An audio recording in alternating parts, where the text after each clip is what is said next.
স্কিনকে গ্লোয়িং রাখতে চান, তাহলে স্কিন কেয়ার করতে হবে।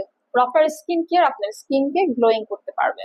গ্লোয়িং স্কিনের জন্য আমি সাজেস্ট করব কোরিয়া থেকে ইম্পোর্ট করা মেডিস্কো ব্র্যান্ডের স্কিন গ্লোয়িং এই ফেস মাস্কটি। এই ফেস মাস্কটিতে রয়েছে 100 ml প্রোডাক্ট, এটা একটু ক্রিমি কনসিস্টেন্সিতে থাকবে। অ্যান্ড এই মাস্কটি আপনারা হচ্ছে উইকে 2 থেকে 3 বার অ্যাপ্লাই করবেন। ফেসে অ্যাপ্লাই করার পর এটা কিন্তু আপনারা খেয়াল করবেন যে 20 থেকে 25 মিনিটের মধ্যে স্কিনটাতে একটু ড্রাই হয়ে যায়। দেন আপনারা জাস্ট নিচের থেকে এরকম পিল করে টেনে তুলে ফেলবেন। নর্মাল ওয়াটার দিয়ে ফেসটা ক্লিন করলেই হবে। অ্যান্ড এরপর হচ্ছে ফেস ওয়াশ দেওয়ার দরকার নেই। রেগুলার সেরাম বা ময়শ্চারাইজার ক্রিম আপনারা ইউজ করতে পারবেন। এই সেরামটি দেওয়ার পর আপনি আপনার মেকআপ করতে পারবেন, সানস্ক্রিন যে কোনো কিছু ইউজ করতে পারেন। বাইরের ধুলাবালি, ব্ল্যাক হেডস বা পিম্পল, অ্যাকনি এই ধরনের সমস্যাগুলো থেকে কিন্তু এই মাস্কটি আপনার স্কিনকে আরো বেশি হেলদি করবে। পার্লার থেকে যদি আমরা ফেসিয়াল করে আসি, ঠিক সেরকমই একটা কিন্তু গ্লোয়িং এবং ব্রাইটেনিং ইফেক্ট পাবেন। স্কিন আরো বেশি হেলদি হবে।